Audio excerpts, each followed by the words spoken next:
America had gone through a long period where people quit saying Merry Christmas. It was all happy holidays. You deliberately changed that and openly said, Merry Christmas, we're going to say it again. In fact, it was part of my campaign, Mike. You know, the country had started with this woke, I guess, a little bit before that. Yeah. And it was embarrassing for stores to say Merry Christmas. You'd see these big chains, they want your money, but they don't want to say Merry Christmas. And they'd use reds and they'd use whites and snow, but they wouldn't say Christmas. And when I started campaigning, this was in 2015, when I started campaigning, I said, you're going to say Merry Christmas again. And now people are saying it. Of course, they're not saying a lot of other things like George Washington, Abraham Lincoln, Thomas Jefferson. You know, those names are being obliterated because of craziness. But they are saying Merry Christmas again. We got that. That was a big part of what I was doing. And so I would say it all the time during that period, that we want them to say Merry Christmas. Don't shop at stores that don't say Merry Christmas. And I'll tell you, we brought it back very quickly. You really did. And I think a lot of people appreciated that it was a part of the American culture. It was a part of who we are. It wasn't to exclude anybody. It was just simply a celebration of what America does at Christmas. And America and the world, but America loves Christmas. Yeah. And whether you're Muslim, whether you're Christian, whether you're Jewish, everyone loves Christmas. And they'd say Merry Christmas until these crazy people came along and they wanted to stop it along with everything else. So I was very proud of that, actually. Remember, I used to say, we will say Merry Christmas again in front of these massive crowds of people.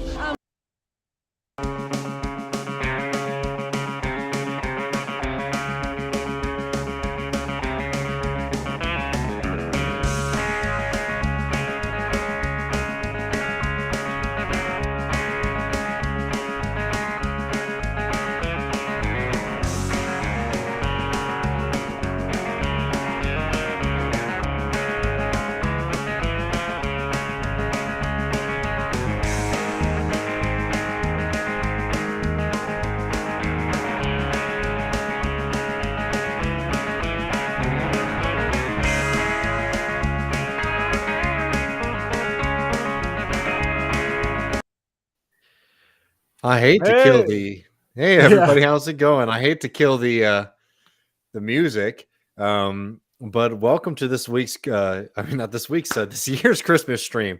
We don't typically do these, but we're very happy to be joining everybody, for this week's Christmas stream and Bum Steer, where we say here at Left Reckoning, Merry Christmas. We also sometimes say Thomas Jefferson and Lincoln too. Thomas Jefferson, yeah. The world loves Christmas. The world loves Christmas, and mainly America, but the world that loves Christmas. Whether you're Muslim, we love Christmas, folks, don't we? I mean, yeah, Merry Christmas, David. That's we have to Merry say Christmas, that. Man, I'm not afraid to say it. I won't be silenced. Yeah, that's the lasting legacy of Trump, in addition to judiciary of like Breitbart readers. We said it, and we said it very strongly. We will say Merry Christmas again. We'll say Merry Christmas and Happy Thomas Jefferson. I love it. I also love Mike Huckabee's just like really late beard. You know, like how everybody, every ugly man was like growing a beard out in the past decade. Mike Huckabee gets the memo. Santa Huckabee. Santa Huckabee. I mean, you familiar with the Go Off Kings Twitch streams Huck Watch? They watch Huckabee's show in Nashville. They used to regularly, but he was looking a lot worse in those days. I hate to say that, like Glenn Beck and like Ted Cruz, it's the beard actually does help them. Like, definitely. You want to see less of their face. Guy, you got to grow a beard. It's just like it's the easiest thing in the world to do. I got to just say on Huckabee, this is all the way back, but damn, 2008 could have been 2008. No, it must have been 2012.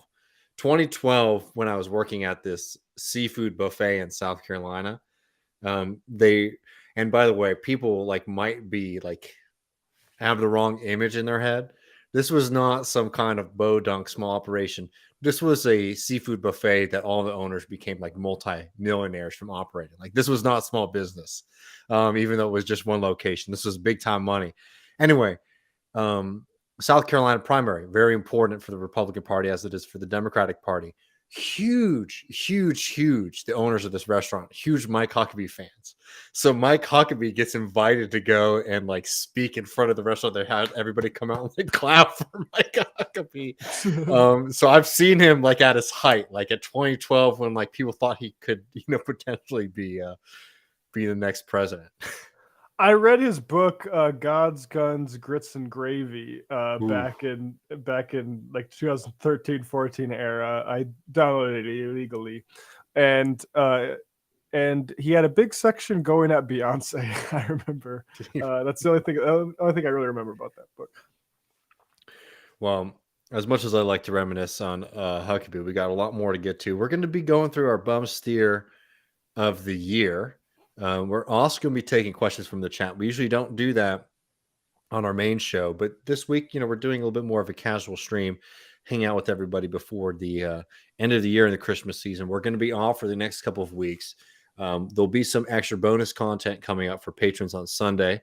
And for people who, are hanging out and, aren't subscribing on patreon.com/leftreckoning, we'll also be releasing something from behind the paywall next week as a little Christmas gift to the whole damn globe.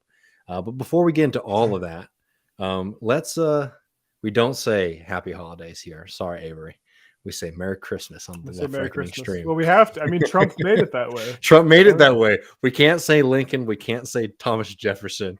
By the way, I've been really getting into the, no reason to do this, but plug for someone else's show. I'm really getting into the Hell of Presidents podcast. I still need to. What's that? Can't suggest enough. I've binged 6 episodes in the past couple of days. But before we get to the bum steer, the fun stuff, I wanted to do a couple quick shout outs, right? First and foremost, congratulations to all of the people in Chile. This is an incredibly momentous occasion, not only for somebody who has good left politics, good social democratic politics. Again, I think it's important to sort of categorize people correctly. This is not some kind of radical communist break like Allende was, but this is a radical break from an extremely conservative system, and a system in the country of Chile. Again, I'm sure most people listening to this are familiar, is a country where neoliberalism in its most authoritarian sense truly was born.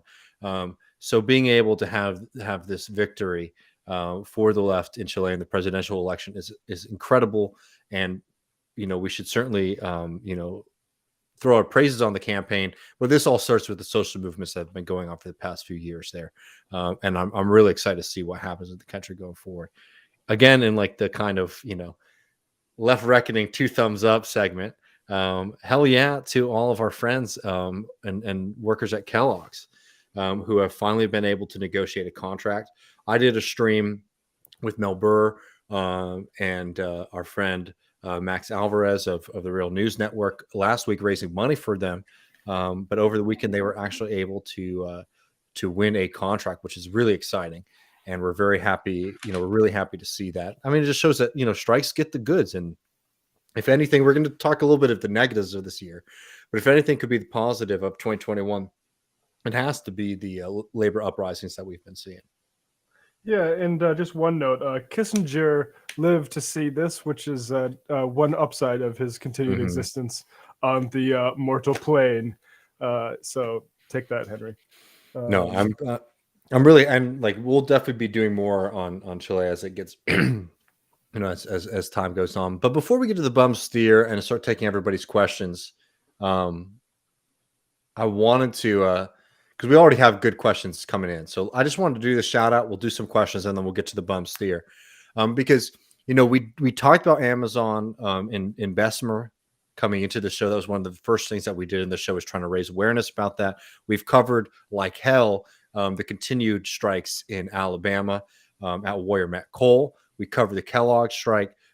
This is another action that's been going on for a very long time, and we've talked about on this show, and I've talked about a lot actually on the Griscom streams, but I wanted to take the moment right now to sort of share this with folks, so this is on your radar. This is something you're considering, potentially donating to these strike funds, or which is this lockout that has continued in Beaumont, Texas. Matt, do you know where Beaumont is?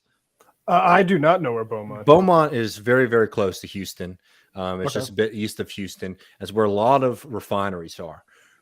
So we have been seeing now a long time. Let me just read for the call to action here. About 650 members of the USW Local 13243 in Beaumont, Texas, reported for work and were turned away by ExxonMobil on May 1st, 2021, when the company's unfair labor practice lockout began. The company has insisted on concessions and bargaining that will undermine safety, job security, and seniority rights and place the community at risk to accomplish these goals. USW oil workers are once again fighting one of the largest and most powerful corporations in the world. In the first quarter of 2021 alone, the company recorded $2.7 billion in revenue. And, just for people who haven't been following this with us, essentially what's going on right now is Exxon has locked out these union workers, and they're trying to get rid of certain kind of privileges that those workers have earned through working for the company for years on years. But essentially what they're trying to do is they're trying to decertify the union.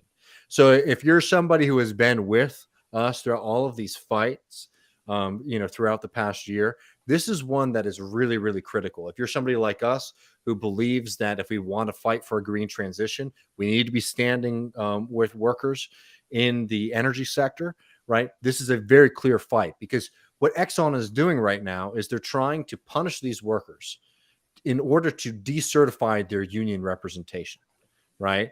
And this has been going on for months upon months. And again, it's a very different kind of situation than a strike, right? This is a lockout. The company is refusing to let these people show up to work for them.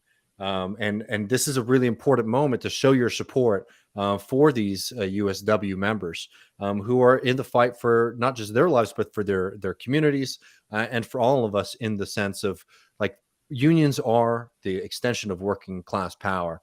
And I do not want to see an energy sector that has, unions sort of wiped out.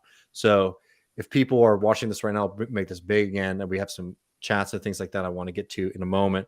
But you can go here. I guess it won't let me show you. You can find this online. We'll put in the show notes. Please donate. Support locked out steelworkers. USW 13243, Beaumont, Texas. You'll be able to find this really easily. I'll put it in the chat right now and in the show notes for later. For folks, if you're able to donate, this is a really important thing to participate in.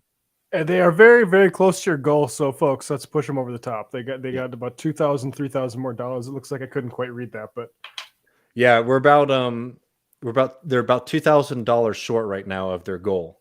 So this is a great thing to sort of show up for in the holiday hour. Let me go back. Matt, you can't look at these right now, can you? I can see them. Well, I don't know if I can scroll through them. Yeah, I can. Okay, I'm going to scroll back to make sure, because I know we got some super chat questions, and this is a little holiday stream, so we're happy to be hanging out with you all tonight. I'm going to come back to the questions. I just want to shout out our super chats here, because we do appreciate those very much. Super chat, Love Left Reckoning. Hope you all do a live show in Texas whenever Matt makes it down here. Sounds like fun, man. I mean, we'll at least announce some sort of public thing. Maybe. Yeah, we can at least get some beers in public. If not, I'm really stoked. I mean, hell, if we could fill up a room to do something, I'm down. Let's go to that bar that Alex Jones and that guy that was pitching him the music, InfoWars music. I think that was Lucy's Fried Chicken. We can it's down the road. I just think it would have good spiritual. I love it. To reclaim that from, and Alex Jones walks in. David Hellman says a super chat. Proud of y'all to good health. Really appreciate that as well. And we also got a chat here from Sigurus Mandelis. You always challenge me with your names. I appreciate the chat very, very much. All right, let's go up to the top, because we have some questions and things. We're going to get to our bum steer of the year. I'm curious what y'all feel free to throw in your if you guess our bum steer of the year, we'll give you a prize. I don't know. We can figure something out for them. I don't think people are going to be able to guess them, but if you can, throw in your ideas here. But let's start here. This is a question we have from Twitch. Sorry, the text is really small for me to see. Midwestern Bread. Yeah, if you could. Yeah, this is Midwestern Bread. How big of a role did the Metro Fair protests play in Boric's win in Chile? Also, how is it pronounced? Boric or Boric? Oh, your guess would be as good as mine. Right. I would say Boric, but yeah, that's just from basketball, like players, Latin American basketball players. Yeah, you might have more experience with saying Czech names than me, is what I'm saying. I mean, I think it plays a huge role. I mean, if nothing else, that was a real beginning of massive social movement upheaval in Chile. And again, it didn't come out of nowhere. That came out of years and years of organizing around this. But I don't think that you can downplay the kind of social uprising that preceded this, especially because what was the number one demand of this election? It was rewriting the Pinochet Constitution. So that certainly like brought that to the forefront. Right. I'm just a little bit distracted because I'm realizing you gave that challenge about prizes, and I think I spoiled our bump steer on the majority. Oh, no, that sucks. Well, luckily we don't have anything real to give anybody. Okay, let's see. Bum steer of the week is Kissinger. I mean, I think that's like a permanent. That's bum steer of maybe the 20th, latter half of the 20th century. All right, I might skip ahead. I apologize, y'all. But it's just y'all are hanging out. I want to make sure we're getting folks. I can read these if these are small for you. This is again Sigma. We got a joke here. What do you call the working class with primitive lassos? The proletariat with proto-lariats. So it's not too bad. There you go. All right. All right, y'all. Is this the joke thing? Is this going on the internet or something? Someone has another one of these. Wow, it must be a riff on proletariat today. All right, let's see. Have we been following the Wet'suwet'en pipeline protest story? So, we were definitely covering it last year. We haven't done any updates lately, and I know that there has been a lot of action on the front lines, and we definitely should revisit that. Feel free to drop anything in the chat if you think there's something we should be shouting out right now, but for sure. Our friend Tom from Ecubia says we should have gone to that bar, David. We definitely should have next time around. Someone wants to know, and we should just explain this. What does bum steer mean? So essentially it's just like a shitty calf. But there's also a kind of nautical explanation, which Matt can bring us through.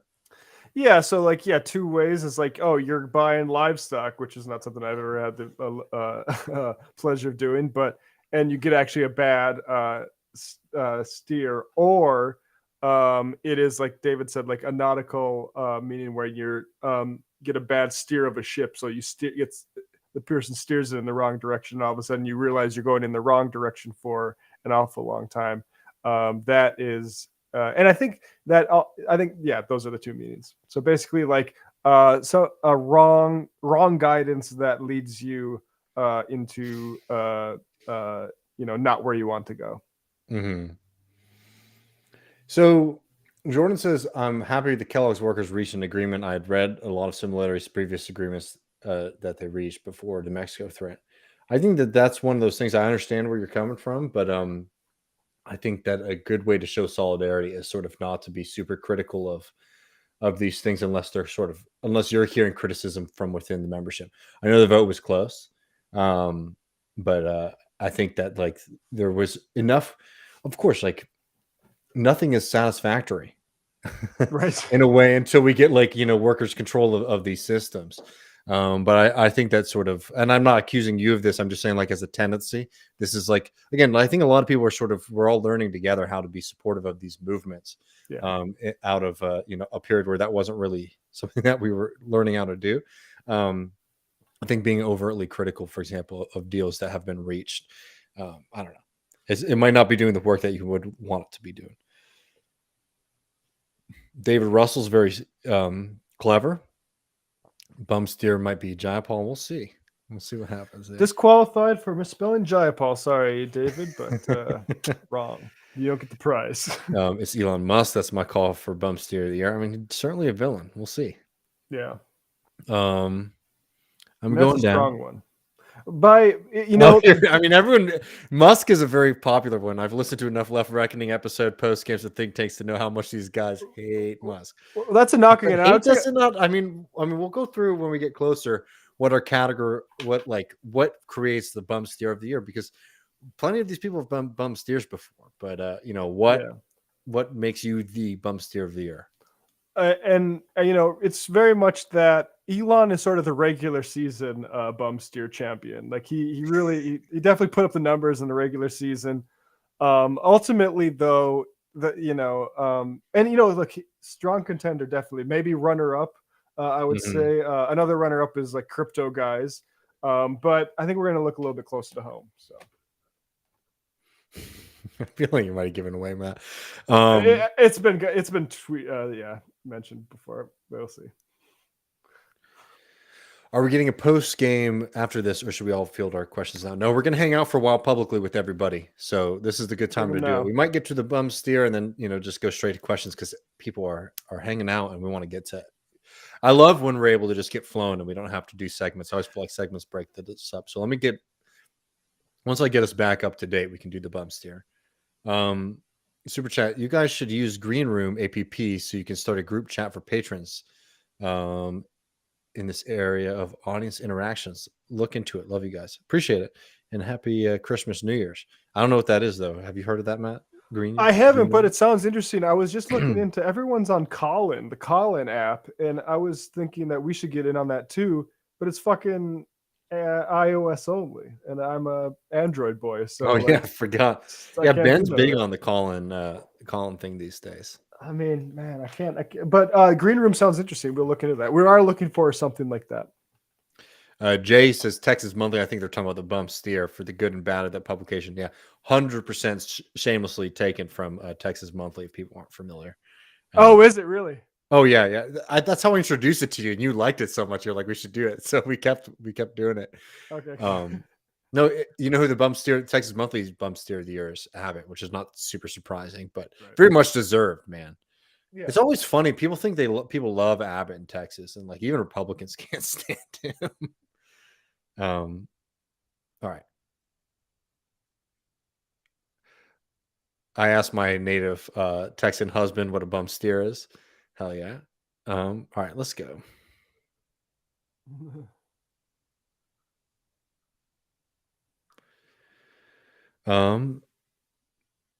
This is not our bum steer, but this is interesting. What perspective? Going with Schumer for bum steer. It's like if he didn't exist, nothing would change. Yeah. I mean, frankly, you got to say, like, again, we don't get super stoked up about Democratic internal party politics, but Schumer for to be the equivalent of Mitch McConnell, very, very disappointing figure. I mean, Schumer's definitely part of this constellation enough, right? Like, I mean, the whole thing about, I mean, I don't want to get too much into it, but yeah, I mean,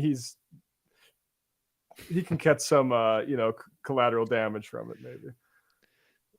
Eat Your Vegetables says, Merry Christmas and Happy Thomas Jefferson to all. Merry Christmas and happy, Andrew Hamilton. Or no, Andrew Hamilton. Alexander Hamilton. It's not Musk or Crypto Bro. Who is it? Is it Biden? All right. Let's see. I'm going to skip to the end, to the bottom of this, and then we might do our official bum steer of the year, if that sounds all right with everybody. It's not Greenwald.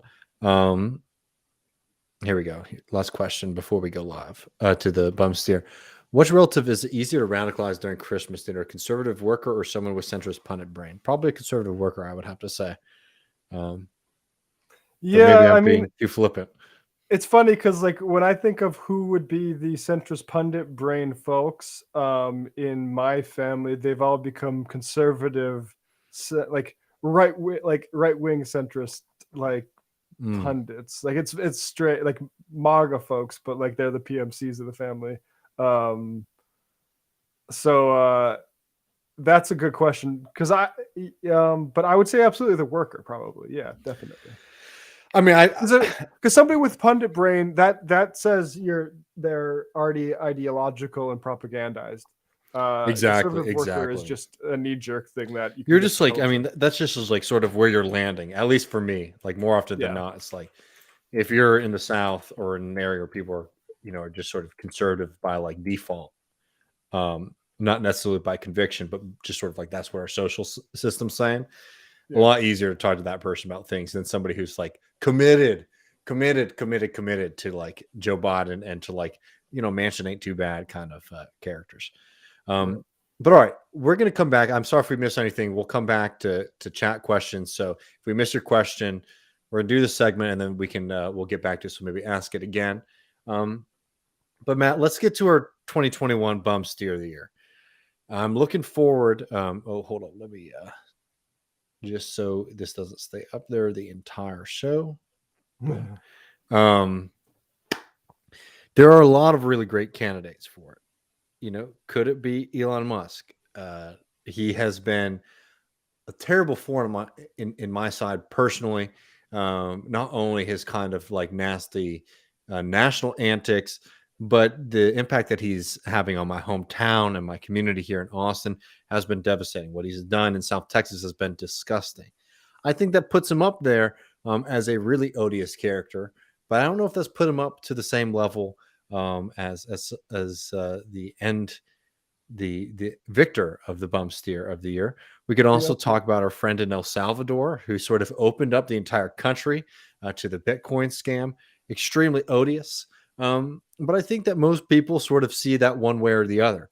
I think more and more people are starting to realize Bitcoin as the scam that it is. We're going to get to some more Bitcoin scams later. I have to note that I got a spam Bitcoin text today, which more than anything just sort of proved to me that this shit is just like a complete, scam, Ponzi scheme at this point. If you're getting randomized text telling you to, invest $700 in Bitcoin because it's going to grow 10 times in the next 2 days, I don't know, it's gone far enough. I mean, certainly there's plenty of Republicans, the vast majority of them would all deserve the dishonor. Greg Abbott for his destruction of the state of Texas, basically selling it out time and time again, not preparing us for what could be a very devastating winter again. It could be Matthew McConaughey for getting people's hopes up and then just sort of like ruining them with centrism. It could be Christian Cinema, who after all of this shit, they floated this idea. I don't know if you saw this, Matt, but they floated that like Manchin might actually get behind a voting rights bill last minute. But Cinema actually can't make any votes because she has a vacation in Ecuador that she has to get to. She can't change her plane tickets. I mean, Cinema is certainly as deserving as the rest of them, as is Manchin. But look, these people, they get fire, right? And we also have to know who they are. Manchin is a coal baron. Elon Musk is a descendant of emerald mine wealth, one of the wealthiest people in the country, now the globe. Jeff Bezos, another despicable reptilian character. But I think that like to truly be the Bum Steer, you have to disappoint. You have to have the capacity to do good and sort of fail at that. And I think that that's why the person who ended up getting this year's dishonor is the proper character. Could you take us through our Bum Steer, Matt? Yes, Representative Jayapal is this year's, and it was. I'm sorry for ruining the surprise earlier, but and I think Jayapal has to be it to send a clear message of what we learned this year, right? This is like the year-end report, and what's the most significant lesson? And I think we heard all this stuff during both Bernie primaries about theories of change, and Bernie's just isn't serious. Yeah.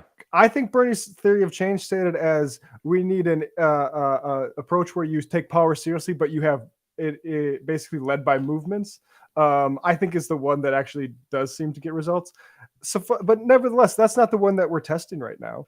We're testing the junior partner in democracy theory of change, and that is failing. Or has failed already. Now, some BBB might pass, but it's going to be a very small one that was allowed to be whittled down by bad faith reactions. In part, we mentioned Chuck Schumer just had an agreement with Joe Manchin that it was going to be 1.7 trillion. The entire summer, we got to talk about, is it 5? There's Bernie, that's 7. Oh, yeah. Okay, but maybe we'll go down to like 4 for Joe Biden. So whittle, Bernie or Biden not saying shit, never taking ownership of anything. But the entire time we were basically we all knew this, I guess, right? Obviously, except we have the squad plus the Progressive Caucus led by Jayapal. And they thought that you could argue this in good faith. And look, maybe that was true. I won't say that like the amount of books, like because I've read so many Verso books, I know how to predict the future, right?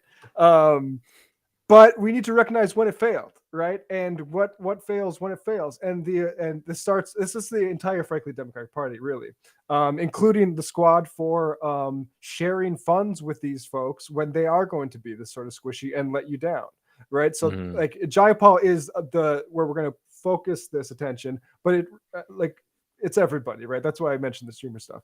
Like saying that, and that we're stuck here in December saying Joe Manchin has no principles and how dare he, right? And it's like, well, yeah, I mean, welcome to like reality. Like we all knew this was going to happen, and the problem is like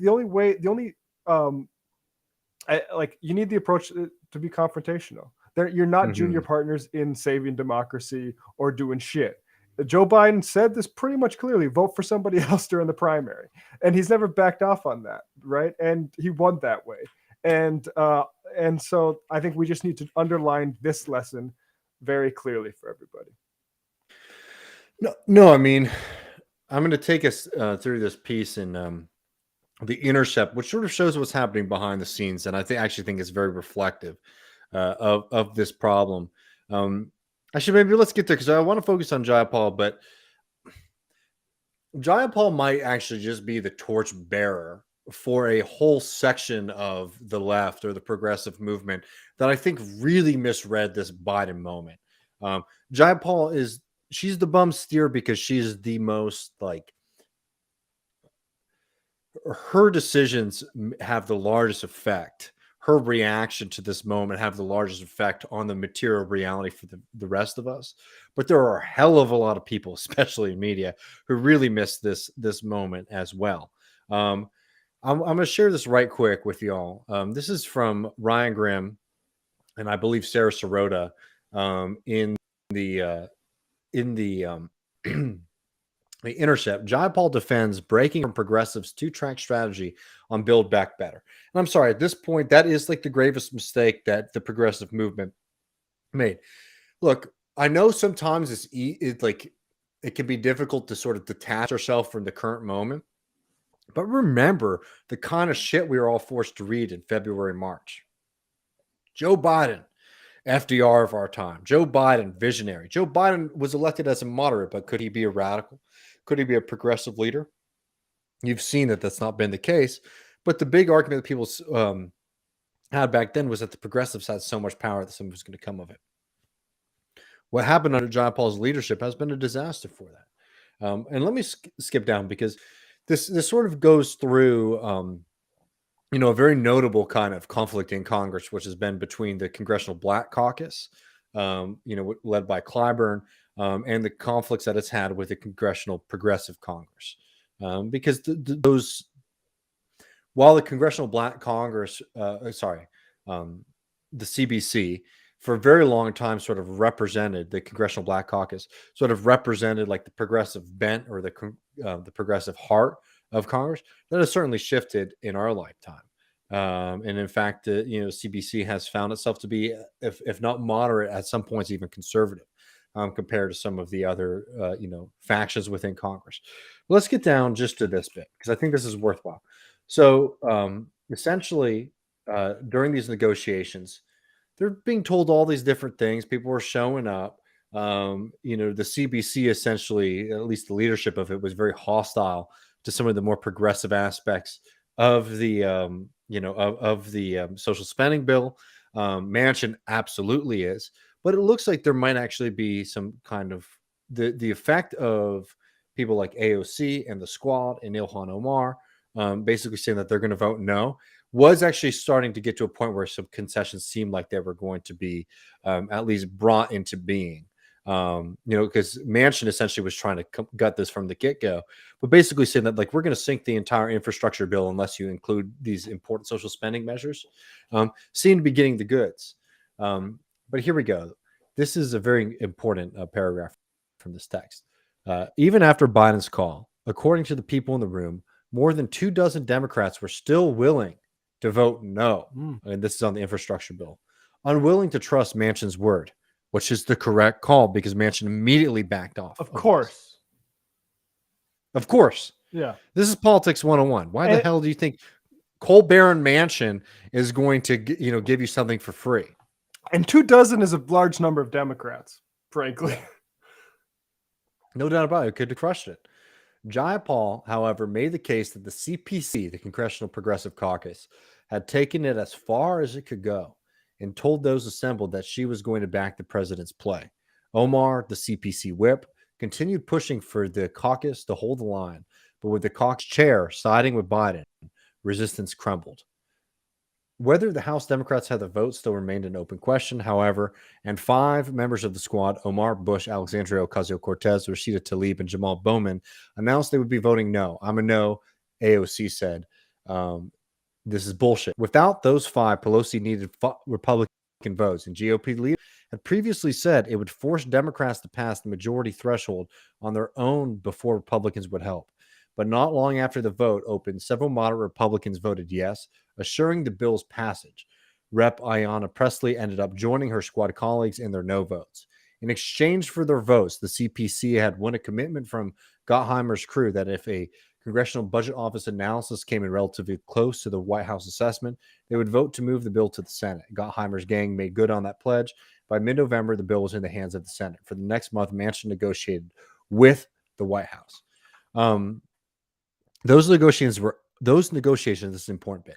Those negotiations were only made possible by House progressives holding the line, Jayapal noted, adding that the Senate had already acted without any commitment from Manchin.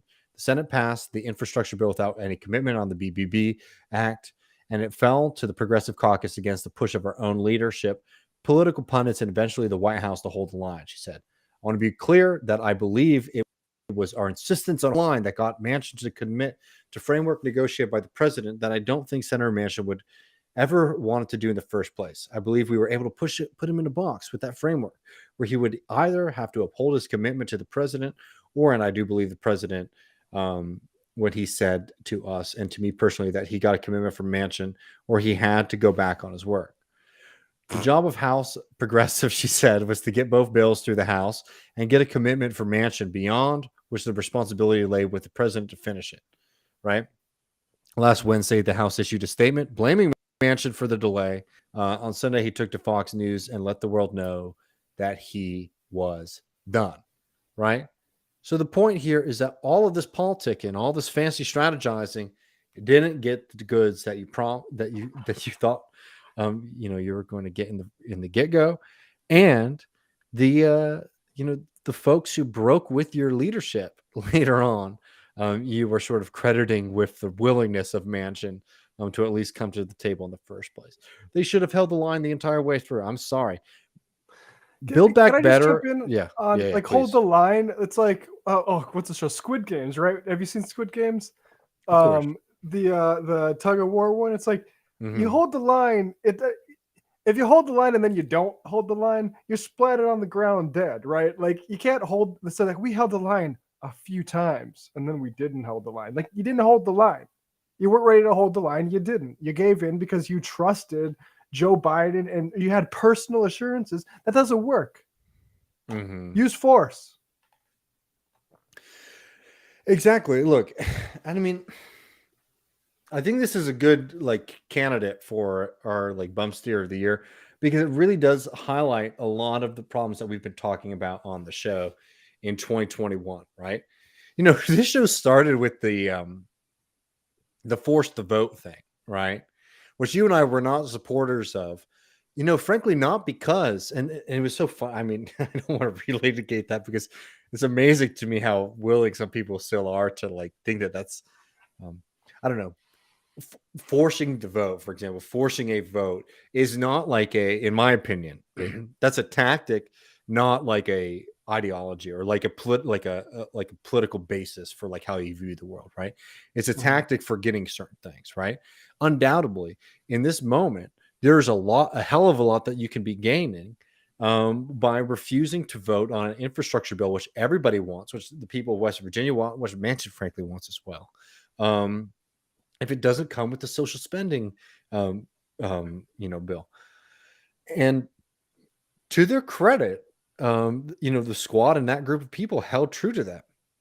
It's the larger progressive caucus, which really does worry me, because look, I'm not trying to sit up here and say we need to start splitting everybody off, right?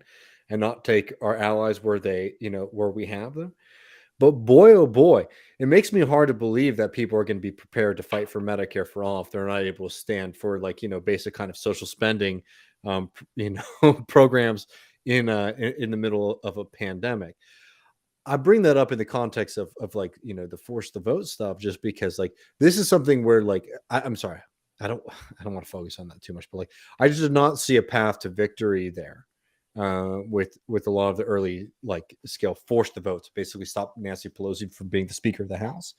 But this is a case. Sorry, Yeah. it wasn't. Yeah. It was to make her bring up a vote and then you support her for Speaker of the House. Just to be clear, the end of that was you end up supporting Pelosi more. So just continue. No. I mean, you're right. Anyways, I just did not see that being a very viable strategy that was going to put things on people's table at the end of the day. This was something that actually had a lot of potential to do it. And this was a moment where it was the Democratic Socialists in Congress, where it was, and then also some of the other progressives like Presley, right? Porter, sorry, probably Katie Porter, too. Those types, right? Those people held strong, and I applaud them for it. But it was, the job ball. It was the rest of the CPC that sort of turned their backs on this moment, and they immediately fell in line with this failed strategy. And again, I think you're making a mistake if you think this is all a Manchin.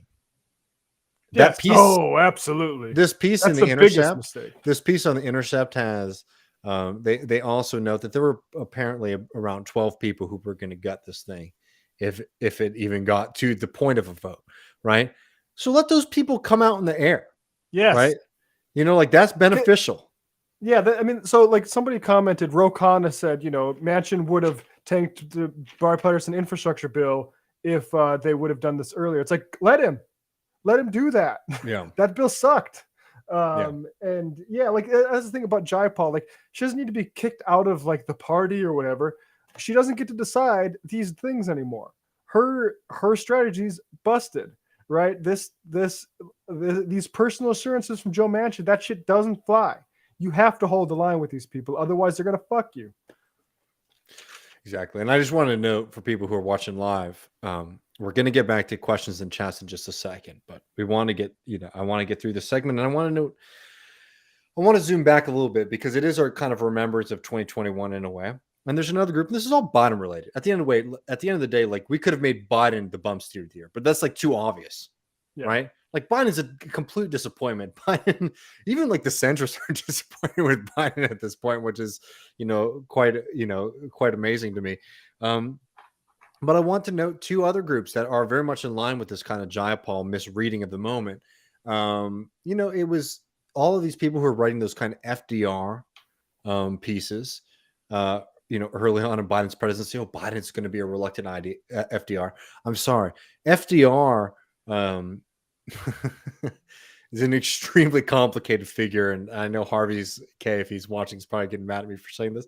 Who was very effective at doing a lot of things that were very important for this country, Social Security, really realizing a lot of dreams of progressives and even socialists for a long time, but also came at the consequence of sort of defanging the workers' movement in this country. But anyways, we're not here for a history lesson.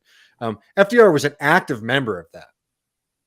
Right? FDR was able to do these things because he was actively trying to pursue these social changes in the United States, right? Yeah. So take him for what he is, but he was an elite who wanted to see some kind of shifts happening within the kind of state of America, right? Sleepy Joe is not that character. This is why the people get try to over nuance the nothing is going to fundamentally change thing that Biden said. But I'm sorry, if all you knew about FDR was they are unanimous in their hatred for me and I welcome their hatred quote, and all you knew about Joe Biden was nothing's going to fundamentally change, your understanding of the differences between those two administrations would basically be right on the fucking money. Yep. I so agree, and it was. I guess it's just like frustrating for me, and like, look, I don't want to hold anybody in the dog pen, or like get focused on anybody. But I think a lot of people sort of should like take a little bit of a look in the mirror, maybe even I don't know, not apologize, but st- um, have a little bit of humility going forward because a lot of people are damn wrong about Biden. Like we got attacked for it. I mean, like, look, I'm not trying to start any flame wars, but like, boy, our friends who we've shown like utmost solidarity with, not just through Left Reckoning, but through TMBS through the years, people like Aaron Bastani and James Meadway in the UK. Like, I got in a huge fight with them back in March. On Twitter because they were going on about how Biden's representing like some kind of like shift in politics that the UK should be learning from. And I was just quick to say, is like, hey, I think a lot of this shit's smoke and mirrors. I think Biden's getting really good at talking to a certain group of people to make them feel like they're being heard and are in the room and are being recognized. But he ain't going to do shit for it, right? And it was just a complete refusal to see it because a lot of people, we talk about this a lot on the show, but like a lot of people, they got fixated on the numbers and the press releases. Biden was really good at saying $6 trillion plan. We're going to do all this shit, right? And then it comes down to, to implementing it or trying to force Congress to make sure it happens. No, Biden is like, I gotta say, I don't have like a proper theory of Joe Biden yet. I don't think he's a radical or revolutionary at all. Don't get me wrong, but is he sort of like, disappointed that he wasn't able to get these things through? I don't think he cares too much. I think that I think he's very much interested in being thought of in a certain way, and also maintaining the kind of donor professional relationships that he has maintained his entire life. And I think that that's why early on in the Biden administration, you got these kind of pivots on certain things like, oh, we're going to do a great, child tax credit. We're going to do all these things to help out the working poor in this country. Right. But when it came time to like making sure that Manchin and Sinema and all the other shadow Democrats, because look, I'm sorry, you are a chump if you think that the thing that's standing between us and a lot of the things that were promised to us in February, right, is Manchin and Sinema. You are being sold a lie. Manchin and Sinema were the people who drew the short straw, who felt that they were in the best position to get national attention from sort of being publicly the people in between success of Biden's plans and its failure. But there are plenty of people who were sort of happily sitting outside of the spotlight, who would be very, very willing, if it did come down to a vote, to sort of exposing themselves. And they're very happy that you're sort of worked up only at Manchin Cinema and not the entire Democratic Party and its leadership. Yeah, absolutely. I mean, that's pretty obvious. Like, there's a question, I think that's sort of on these lines, and I just lost my ability to scroll. But the question is basically, is Joe Manchin just soaking up flack for Super Chat? Jerry Ty, happy holidays, David and Matt. Question, do you think Biden is using Manchin as a distraction to avoid implementing big structural change? Because I suspect they both share very similar political ideology. Yes, I think so. I think I think like ultimately like what Biden's desires are closer to Joe Manchin's than they are to ours. And I think that's played out in the fact, and I think that's true of Chuck Schumer and Nancy Pelosi too. I really doubt that Nancy Pelosi was actually surprised by Chuck Schumer having an agreement with Joe Manchin, right? So yeah, like this is a way it's diffused, and again, like Cinema Manchin, which they are despicable people, and you should focus on their personal corruption, how much they're bought. But again, like they are serving that purpose. Yeah. Absolutely. I mean, I think you're right. I mean, I think all these things, yes, and like a qualifying yes, right? Like yes, is using yes, is an interesting word. Do Biden and Manchin have a very similar political ideology? Absolutely yes. Yes, is Biden using Manchin as a distraction to avoid implementing big structural change? I think only in the sense that it's convenient for Biden, if that makes sense, right?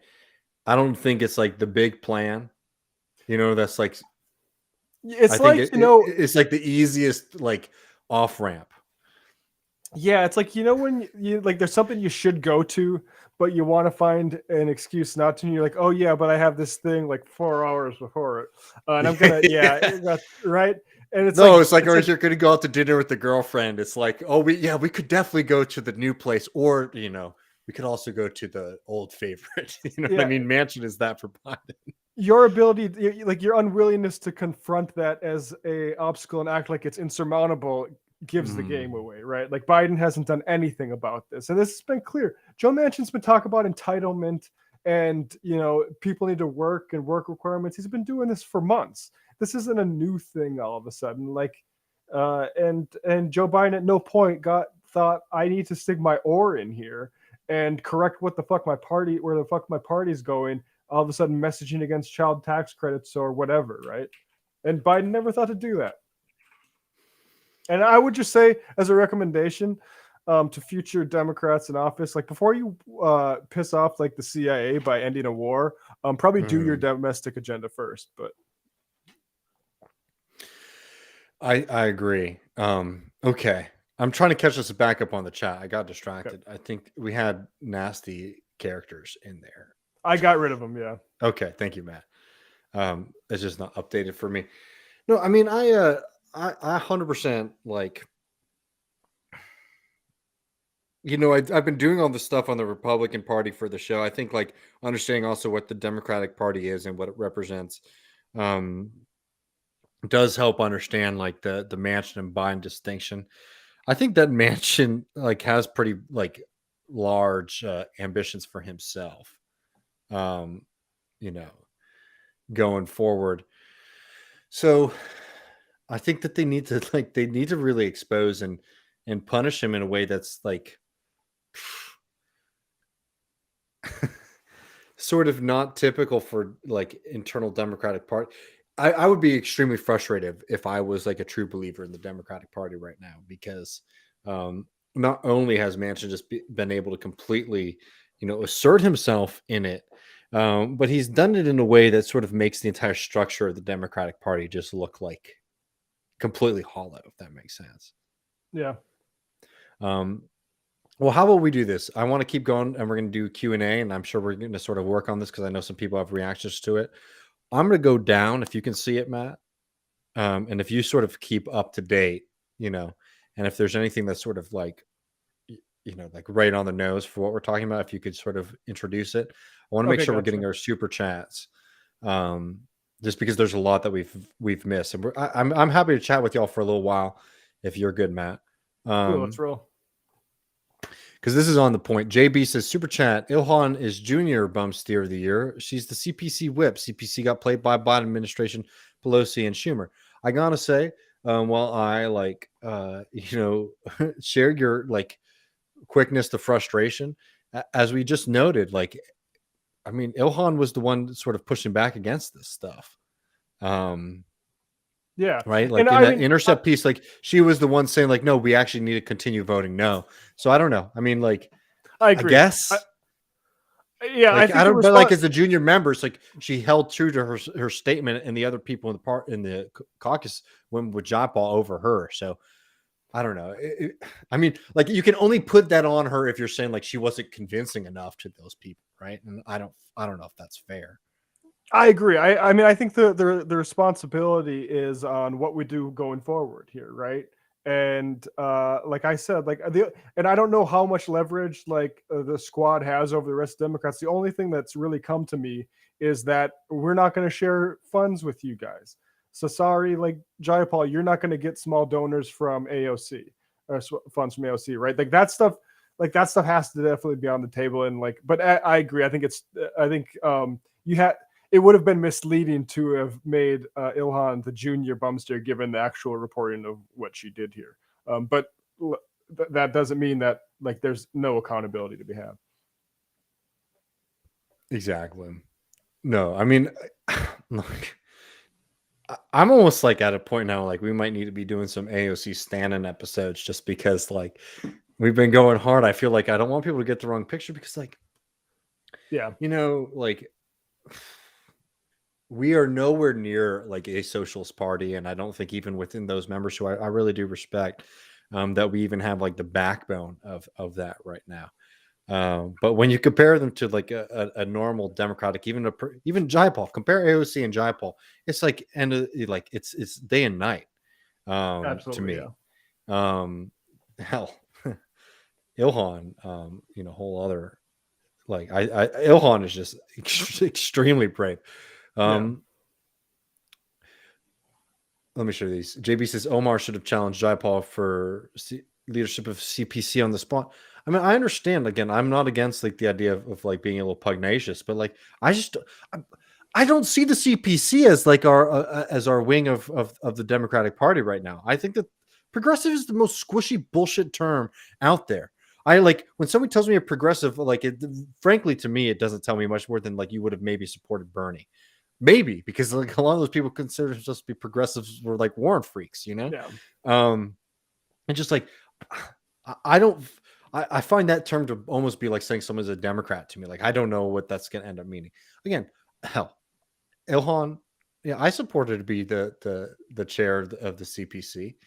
Matt, what do you think about? So people were joking, semi-serious about if Shama loses and she didn't. Jesus Christ, we should have done her in the shout at the beginning.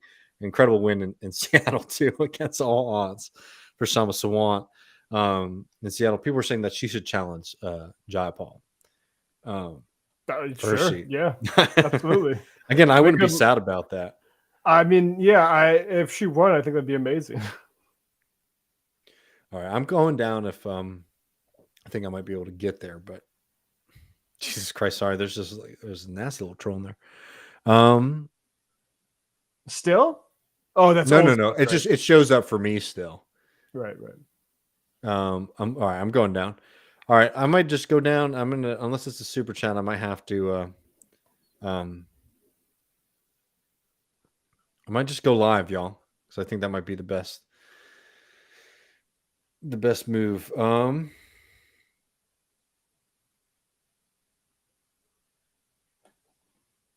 One final thing I'll just say briefly before we get to that, I wanted to point out some good guidance as opposed to bum steer just from Brian Eno. He had a interview with the cryptosyllabus.com. Cryptosyllabus asked him, why don't you dabble in NFTs yourself? Brian Eno, of course, a long-standing ambient sort of musician, a synth guy. Who was a leading member of the Progressive International. I did not know that. That's incredible. Yeah. Well, that explains this comment a little bit, I think. So why don't you dabble in NFTs yourself? He writes or says, I've been approached several times to quote, make an NFT. So far, nothing has convinced me that there is anything worth making in that arena. Worth making for me implies bringing something into existence that adds value to the world, not just to a bank account. If I had primarily wanted to make money, I would have had a different career as a different kind of person. I probably wouldn't have chosen to be an artist. NFTs seem to me just a way for artists to get a little piece of the action from global capitalism, our own cute little version of financialization. How sweet now artists can become capitalist assholes as well. And I think that really captures the NFT thing. And the thing is like, so that's what people say, like, oh, you don't want musicians to be have livings. It's like, no, I think they should have all that shit covered by the state, and I think we should tax speculators to pay for it, right? Like that's my position. It sounds really good to me. All right, we got JB again on Omar. Omar is the CPC whip. Why didn't she challenge for leadership and threaten to break away from CPC? It's a useless entity at this point. I think on that we probably agree. I'm not blaming Omar over Jayapal. Well, of course, I don't think you're saying that. Again, I just don't find there to be, unfortunately, the appetite within the CPC to make Omar the chair over Jayapal. But I could be wrong. I don't follow these things as closely as others.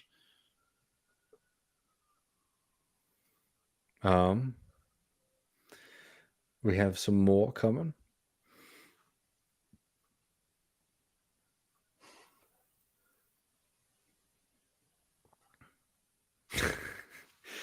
Just gonna do this because I said we need to do more pro AOC stuff. AOC is boss queen. Yes, true socialist. I love her. Thank you. Did you see this Prairie Fire one? Oh, I'm sorry. I might be low. I wish you could share too, so it's not just me sort of scrolling through these by myself. Yeah, I can read it. Yeah, while you read it, I'll find it. Oh, I found it. Yeah. Yeah, super chat You from wanna Prairie read it? Fire. Merry holidays. Don't you think Manchin is coming for other Democrats? I can't imagine it would be too difficult to bring one Republican to vote for BBB. I think it would be. I honestly don't know who's going to vote for Build Back Better, and you'd lose more Democrats. I think you're going to. Yeah, no, I think I think the problem is like a BB. I think first of all, I think a Build Back Better bill might get passed, but it's going to be like shit, right? And they're gonna wait until it's like, oh look, we did it, and it's like, no, not it's right. It's like half measure, a half measure of a half measure of a half measure. And I also think like what Manchin's saying about that stuff, about the Build Back Better bill and it being too entitlement. I think there's a lot of Democrats, senators that are sensitive to that and will vote against it because he elaborated it that publicly. I mean, let me find this for you. Someone had a good tweet on it. Do you know who Betty Midler is, Matt? Bette Midler? Bette Midler. Yeah, thank you. I don't, but I know how to pronounce the name. That's even worse, I think. Did you see her West Virginia bit? Oh boy, she did this is like a. All right, let me find it for us. Because this is some special stuff. I saw this yesterday and I thought about dunking, but everyone dunks on it because it's so easy. It's the nastiest shit. She is she's from Hawaii, but very much New York City. Right. Kind of character. Let me pull this up for you real quick. I don't know if you saw this, Matt. It's pretty nasty stuff. What Joe Manchin, who represents a population smaller than Brooklyn, has done to the rest of America, who wants to move forward, not backward, like his state, is horrible. He sold us out. He wants us all to be like his state, West Virginia, poor, illiterate, and strung out. I can't tell you, how much that attitude infuriates me, but how like.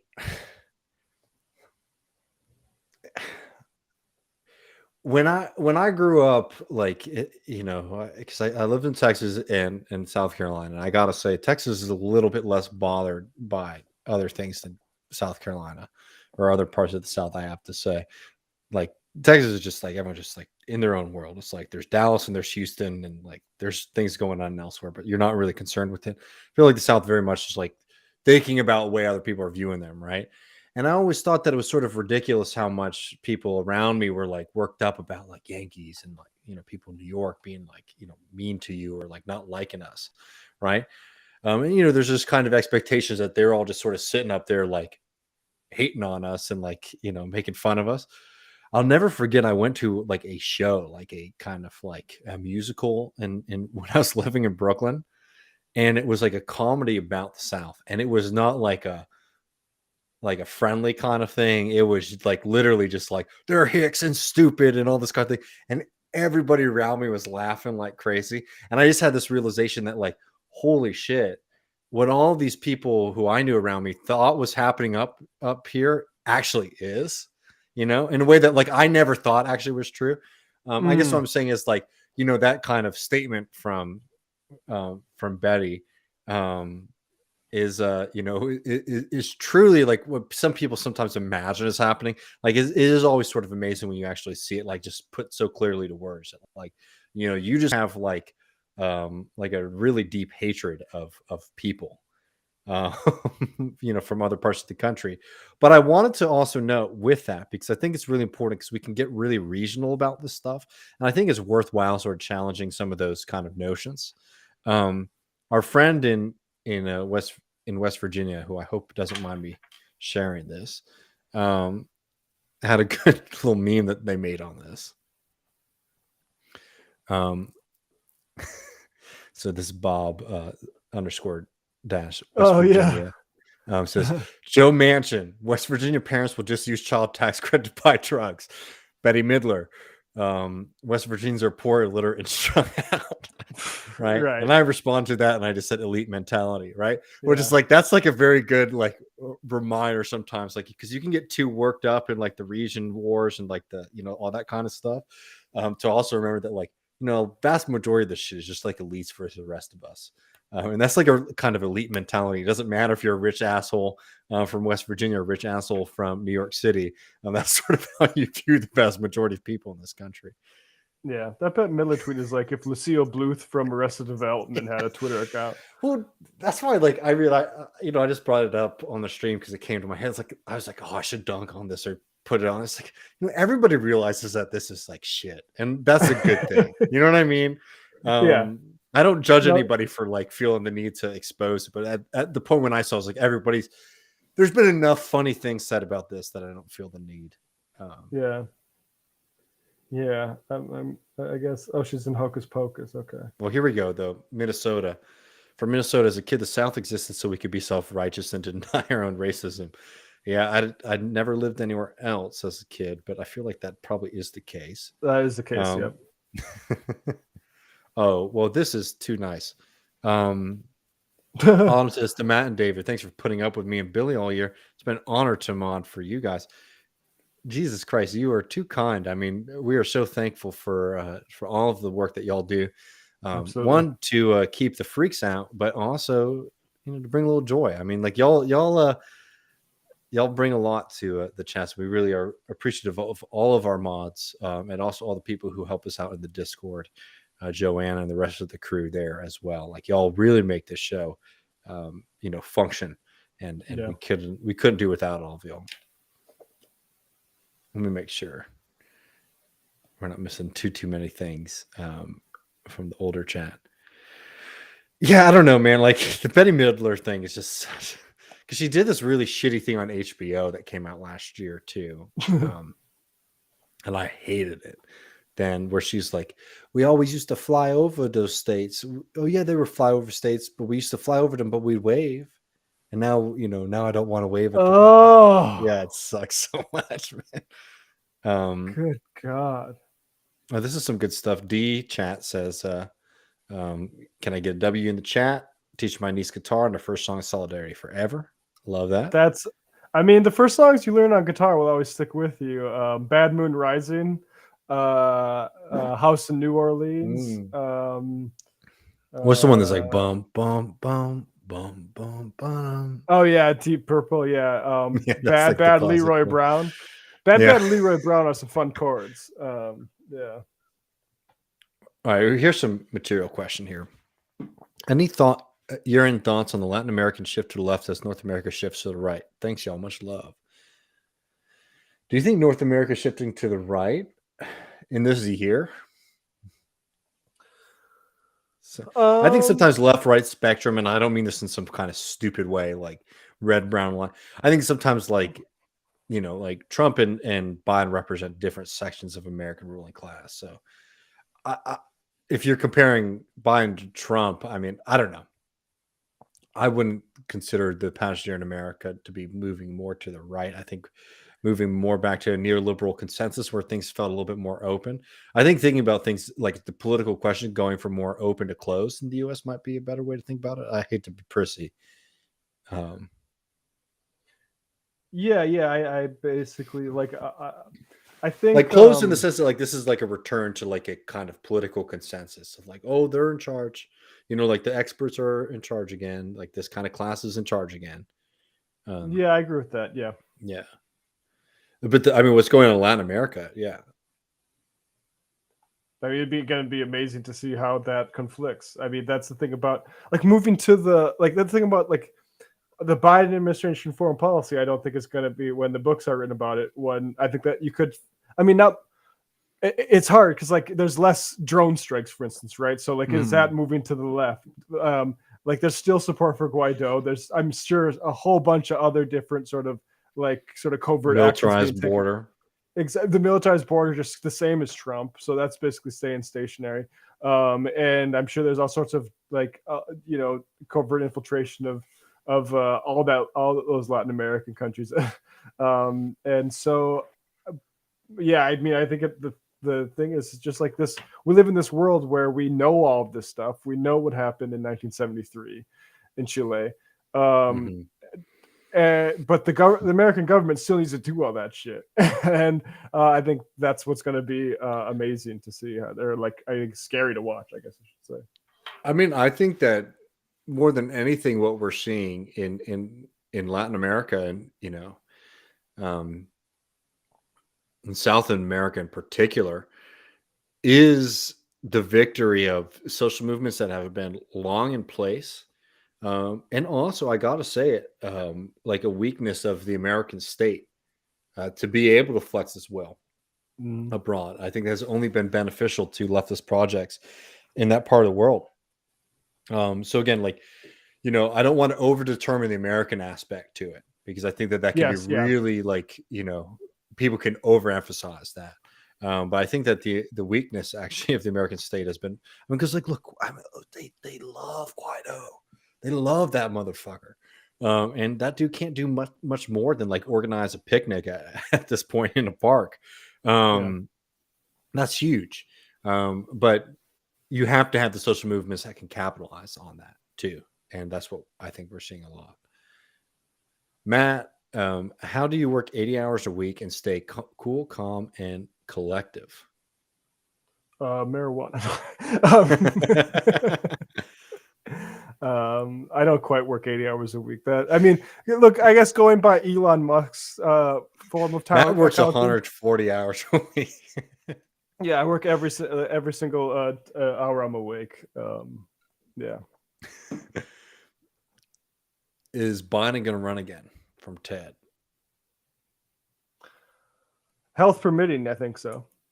Yeah. If he doesn't run, I would imagine. I imagine that's because his faculties are slowed and he doesn't want to put himself through it. But if besides that, I think the Democrat Party wants to go with the safe money, and there is nobody else. Who are you going to run again out of nowhere? You're not going to do Harris or Buttigieg. I don't know who else. Al Franken. Just a bigger like Biden one. I would love for Al Franken to come back, just like vindicate Michael. Biden ran on a middle finger to Me Too, and guess what? Al Franken just gets a huge, just wins in a landslide. No, I don't know. I think so. I think Biden's running again. Tyler wants to know, and I appreciate the chat too. If we write off the midterms as a total loss, what do y'all see as the best target for local left efforts, electoral or otherwise, in the interim? So what do you see in the next year or so? I don't think you write off midterms as a total loss for like our purposes. Support independent socialists particularly, and dual ticket running folks like left, especially. But like we're talking about independent leftist power. I think you can. There will be an appetite for it still. I think. Just because the Democrats might get wiped out as a whole by Republicans in the midterms doesn't mean I think for safe Democrat districts it might be a total loss. So electorally, I think you can still do that, but otherwise, I think the same. I think that's it. Like I am all about independent leftists, basically. I mean. Yeah, for me, like right here, like in my district, very exciting. We have Greg Kassar, who is a DSA member, longtime DSA member, city councilman here in Austin. Before he was elected to office, organized construction workers here. Like somebody who's very rooted in working class politics, and not just in like a kind of like symbolic or BS way, like somebody whose like roots are in advocating and organizing those kind of communities. So I think that's very, very beneficial. I think across the board, DSA actually has some really exciting people who are running for office in this next slate. I do understand like your pessimism. I think the Democrats it's going to be a bloodbath, and like those probably are hopefully going to be the bright spots. So, to the spirit of the question, like I hate to say it, but like the best things that you could be spending your time in is getting your communities organized around issues that are important to them, whether it be housing, whether it be policing, whether it be homelessness, whether it be climate change, finding ways to build those kind of segments of. I mean, we did a thing, and we haven't made this public. So for people who are only watching, the public shows, like we did a think tank a month ago where we were talking to somebody here in Austin who has been organizing like their local next door group. And it was fruitful, and I think that's the kind of stuff, like if you're somebody watching these things and you're like, oh, how can I get involved, like, where do I need to be spending my energy? It's like, I can't tell you exactly what thing is around you that is going to get people motivated and mobilized, but it seems things like housing, social justice in the sense of like policing justice, fighting for Medicare for all, like those are very, very viable movements. And like if you're saying that, like, you don't feel like there's a campaign to get behind in your community, like building the capacity to organize people around an issue, I think could be very, very beneficial. Remind me if we forget this, but can you unlock the Kowalski interview for Xmas? We'll do that. Sounds good. Good question. Good point. And if I forget, DM me or something on Twitter. We have a few I want to get to. Somebody asked, I'm just going to answer this because I know Matt doesn't. Do you have a garden? Unless maybe you do, Matt, if you want to share. I wish. I do. I grow okra and tomatoes in my backyard right now, which are really good. I think if you have the ability to, man, like growing food there's nothing better than that. All right. This is a good question. I think you might be better primed to answer this than me, Matt, but do y'all think AOC would win if she ran for Chuck Schumer's seat? I don't think it's a sure thing. Yeah. Because part of it is just Republicans know who she is more than Democrats do. At least that was true a few years ago. And so what that means is that the Democratic Party isn't really comfortable with her being faced. So they don't really put her out in the best light.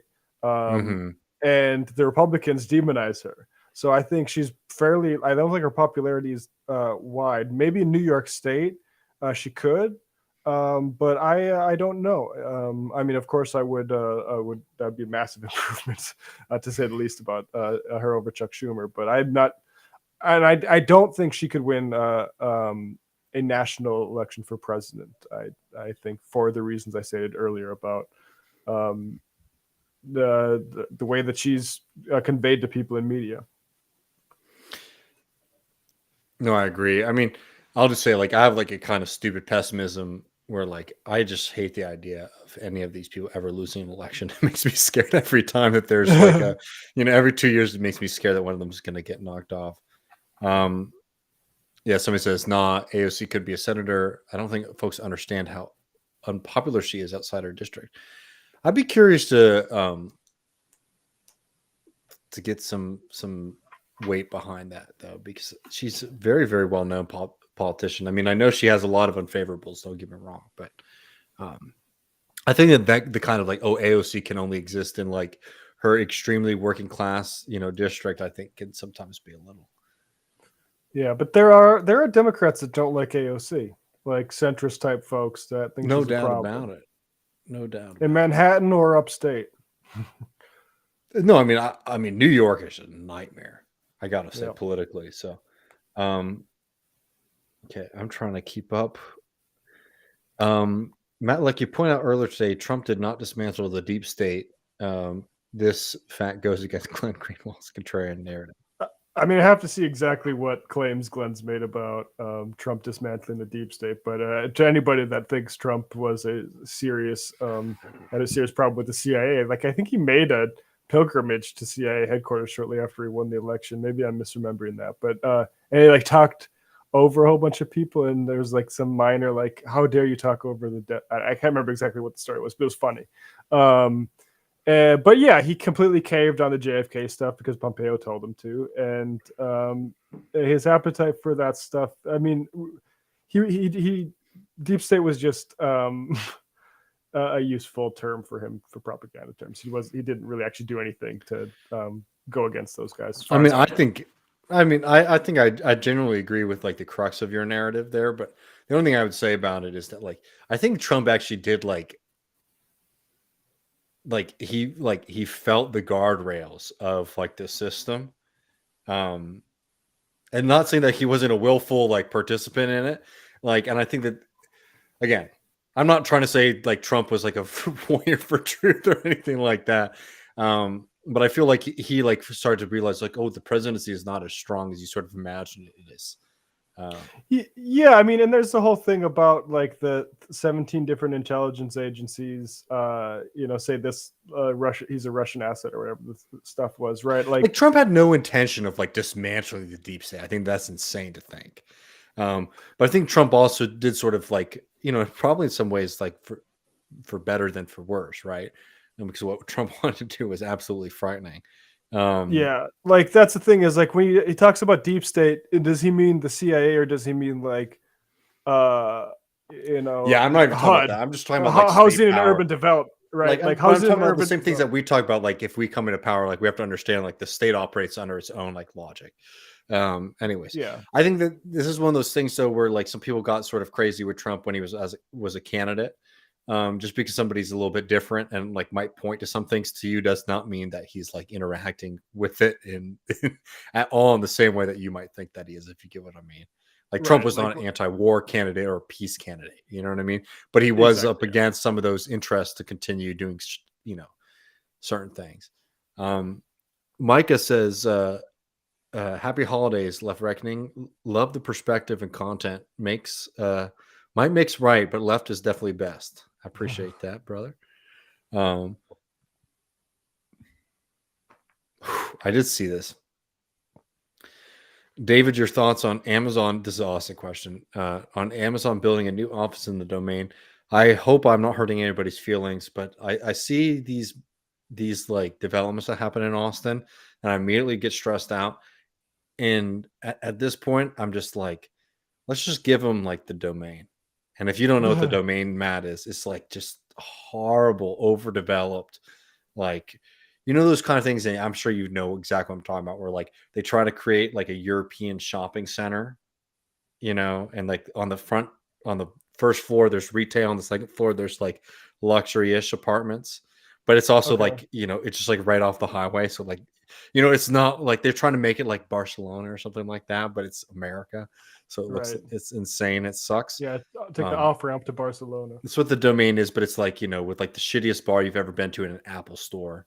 And like, I'm trying to think of another thing like, fuck, my brain's not working enough to think of shitty brands. Like a Kiehl's.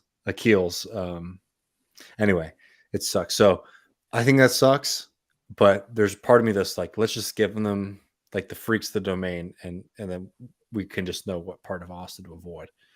I know we've got some super chats. I want to make sure we're not skipping out on those. I wish they popped up for me.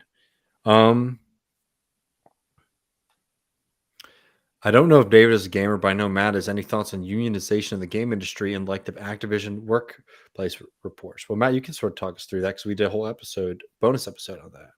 Yeah, to be honest, I haven't really checked in since we had Emma Kanema on, but and maybe we should make that public if we haven't. But yeah, I think we have.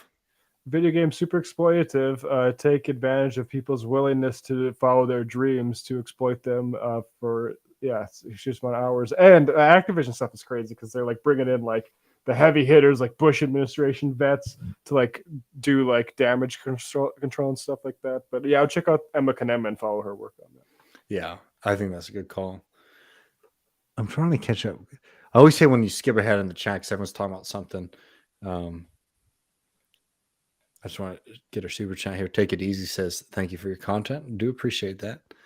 I think this is talking about the domain potentially. It's violent. It isn't Austin. It's the Houstonification of Austin. Matt, I mean, like, you'll be able to, like, I'll take you through Austin. You'll get the most bipolar tour of the city you'll ever get. Because, like, I'm such a big believer in it. And I'll be like, I love this. And then also, like, freak out for, like, 15 minutes about how, like, the next street we see is, like, all wrong. Right.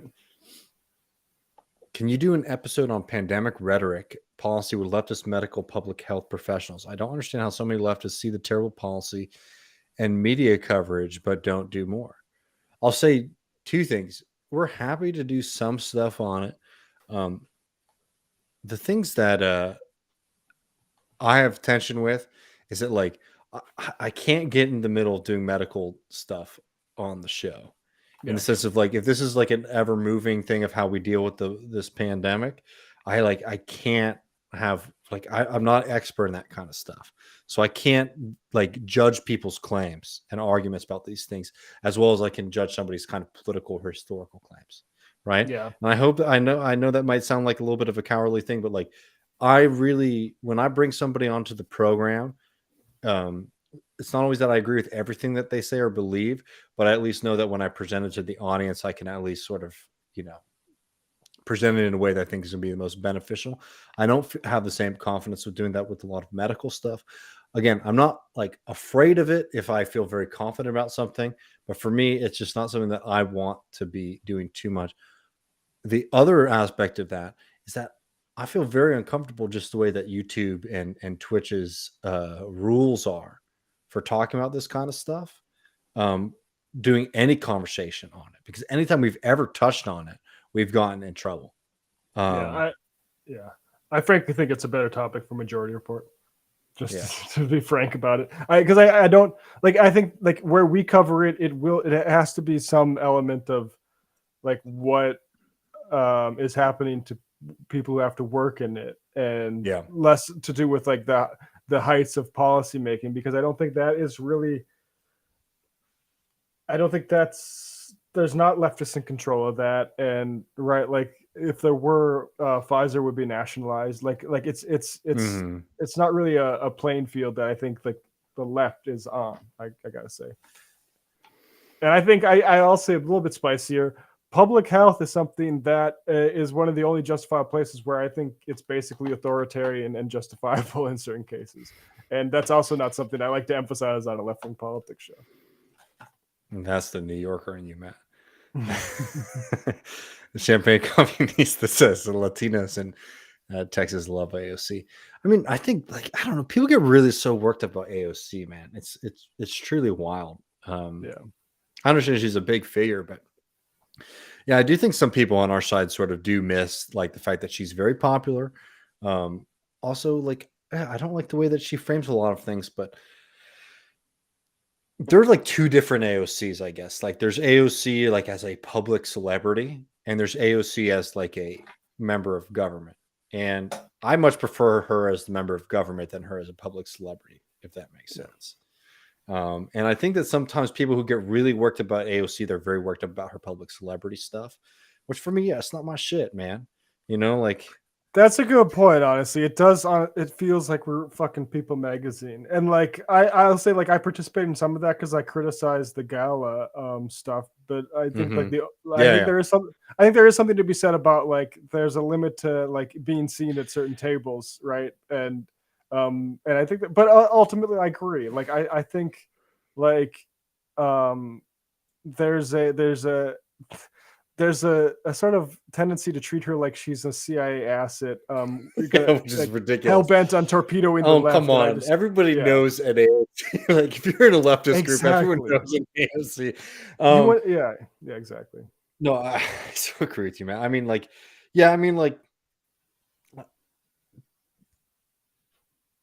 this is something that I think, and look, there's a lot of people who do good analysis and have interesting shows out there, but, like, if there's any part of the project of Left Reckoning, and if I may be so bold, like, of, like, TMBS too, is to help us understand politics in a more, I don't know, holistic sounds too granola, but, like, in a more materialist way, and, like, a more Marxist way than just, like, is your rhetoric the right way? Is, like, your performance, like, the right kind of performance?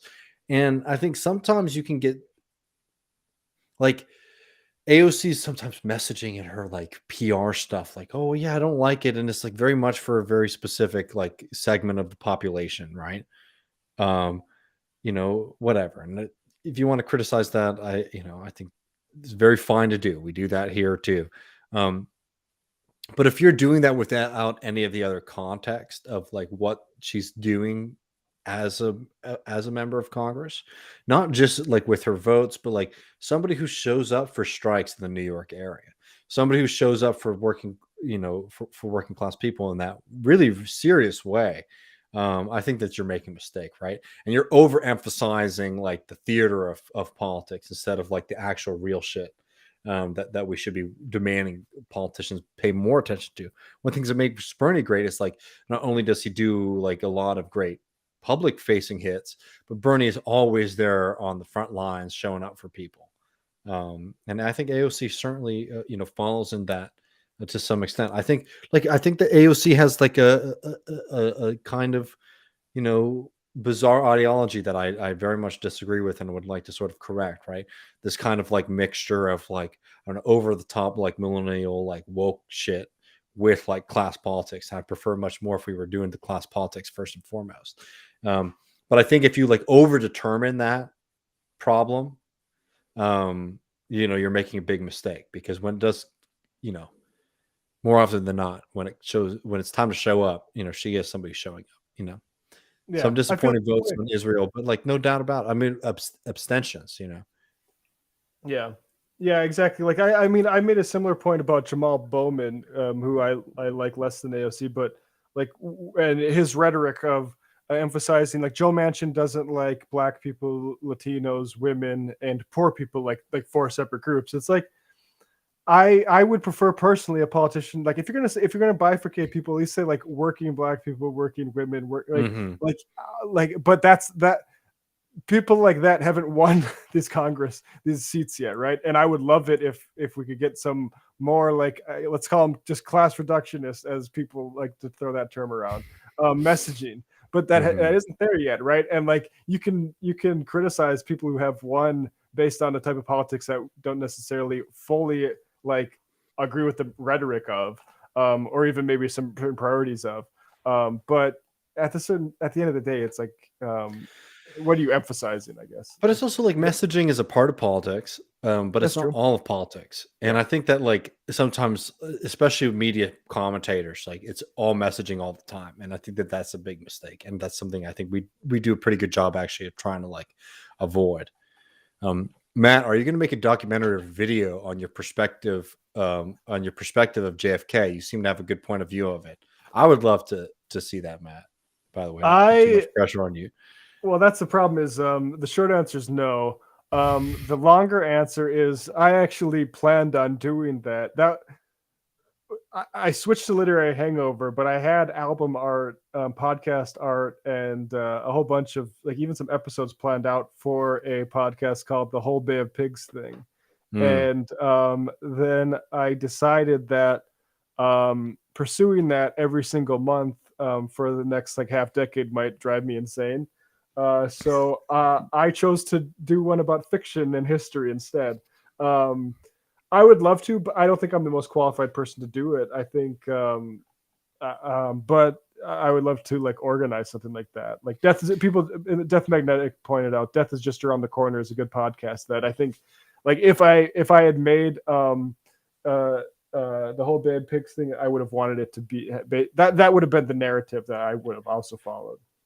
Well, I'm not really big into the JFK stuff, I as Matt knows, but if you ever want to do an episode on it or a bonus show on it, I'm very happy to do it. I'm always interested. It's just like I don't buy into a lot of the JFK stuff. Iguana says, "What are some of the best spots to get barbecue in Texas?" I mean, well, the list is ongoing. I gotta say, I'm very particular Central Texas barbecue.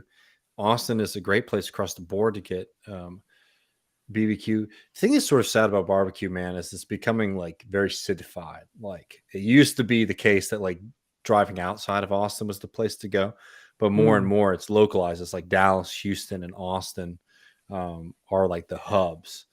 I mean, in town in Austin, I mean, I have a few places. I got to keep some secret. One of my favorite places to go get barbecue lately has been this place called Distant Relatives. I think I've sent you some stuff by them, Matt. They're very adamant about this. They do what they call West African diaspora cooking. But essentially it's like trying to like build off of the traditions of people who were brought to this country against their will.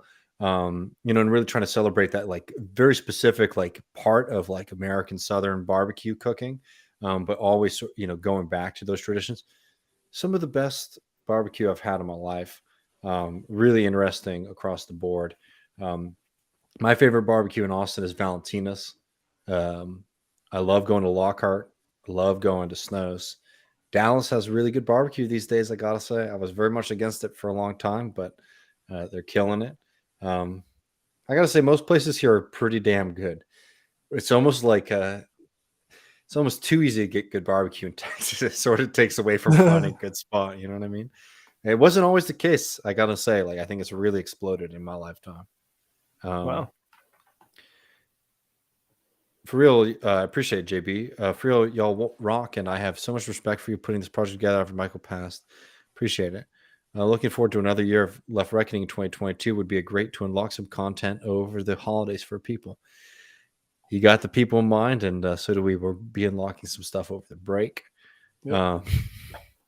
Latinos, let's see. I want to catch up, and then we can head out probably in just 5-10 minutes if that's okay with you, Matt. Yeah. Get these last questions in. I don't know if this is a joke or not, but AOC is boss queen and she supports working class organizing like the Met Gala. Who's not to like that? Fascist. All right. Yeah, I also I don't know how to read James's comments, but he also had one that was like called JFK is boss queen, which is that was the alternate title for the podcast I was going to make. I hated the Met Gala shit, man. I just think like people get like really over the top with AOC sometimes. That I think there are some people who think that she is like. I'm going to tell you this right now. I do not consider AOC to be like the leader of the socialist movement, nor would I want her to be the leader of the socialist movement, right? And that'd be a damn mistake. But I also think that sometimes socialists or people who consider themselves to be socialists, especially isolated socialists, right, which is a very different category from somebody like in an organization, can get like really worked up about AOC in a way. Like the solution to AOC, I'm just going to say this, is it's always been the same. Any kind of problem you have with her, the solution is just to get more democratic socialism in politics. Yeah. And then it becomes less of a factor. Like as opposed to being frankly not like that leftists, because who gives a fuck? Nobody cares. Like you say not like that to everything that's happened, and you got to have I agree. Everyone loves AOC. I mean, people get worked up. I mean, AOC is something we don't talk about it too much because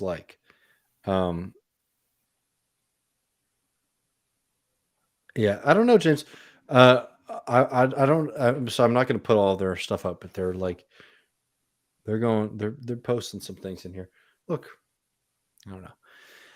It's actually so funny. I get soft on AOC on Christmas, and I'm going to get accused of like being a shill for AOC after spending a year just like coming at her for like everything that she's done. All right, here we go. Comrade David Russell from Jamaica coming in strong with the truth. I more or less share David's view on AOC. We love to hear that. Not Matt's? Like, okay, fine. Whatever. No, Matt, I own that shit. The squad or the progressive caucus needs to be a bigger block to push their weight around more. I agree. I think they should be doing a little bit more than they're doing. That was the thing that was so annoying about the force to vote thing. Is like we all agree about they need to be a much more pugnacious. Well, they would have needed to have they should primary all these people regardless of if they vote for Medicare for all or not, right? You can't trust these people because that vote wouldn't have been binding, right? Biden and Manchin would have killed it, so you would have basically got free. It didn't ever serve the purpose that like the immediate like acute need for socializing healthcare, which I agree with, and but forced to vote was predicated on next year's primaries, right? So we've talked enough about that. No, I mean it's worth talking about. I mean, sometimes this is a wrong take. Sorry, I hate to change the subject. Wow, and you are an authority on this. I gotta say, one of the great like blessings I've got in my life, and I gotta say, I'm very thankful for whatever it has been, but leaving Texas to be in the Carolinas was not my favorite thing, and it was not something that I don't know, not to go through my whole life story, but I would much rather stay in Texas, but I do have a lot of love for South Carolina, and I respect and I stand up for Carolina barbecue all the time. Absolutely wrong take here. Texas is the wrong state. South Carolina barbecue is better. I will take Texas barbecue over South Carolina barbecue any day of the week. If you count like the north, and where I live in South Carolina too, is on the border of North South Carolina, that Eastern North Carolina barbecue, that is probably some of the best barbecue country in the U.S., right?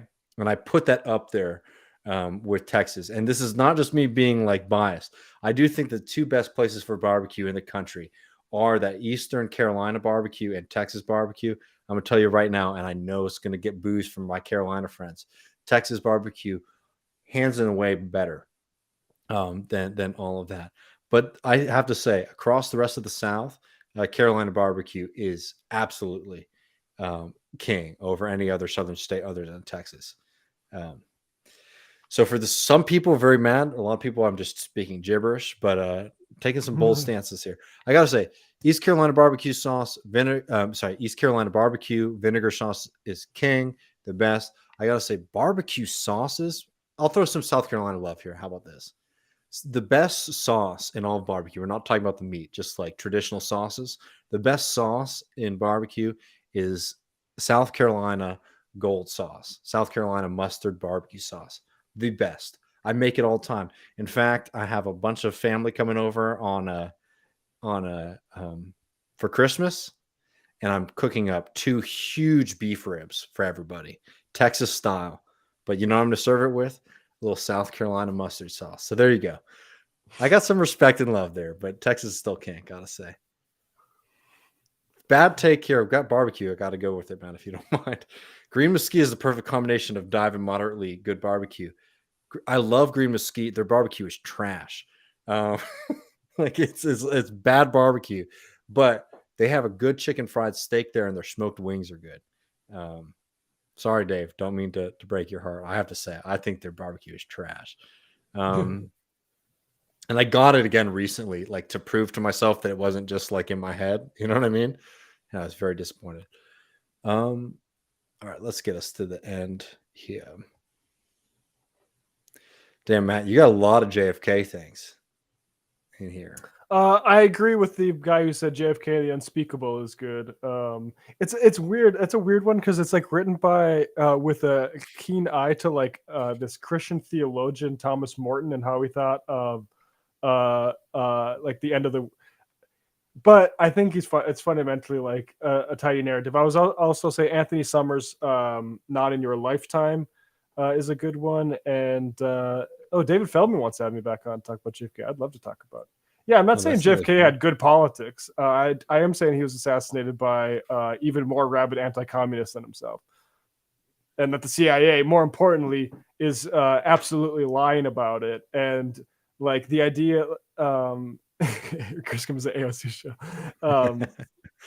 Yeah, that like this idea that like everyone knows Kennedy sucked, so let's ignore the fact that the CIA is clearly covering stuff up about his assassination bothers me a little bit. And that's actually the one big disagreement I have with Noam Chomsky is that he says, stop looking into that stuff. And I actually think that Oliver Stone's movie, which I don't agree with as like a work of art, I think it's blah. That got documents released that revealed stuff about how the intelligence services work. And it's great. So I'm getting excited about there's a lot of barbecue on here. Gene is live here. Says, when are you guys coming back on This Is Revolution? I thought we were talking about January, February. Actually, yeah, we need you guys on. Matt, you need to respond to my message about a good time to do that. Maybe I didn't send you. Whoops. I think I might have not asked you. But yeah, we're down to do it, Gene. Let's do it January, February. We're talking about it.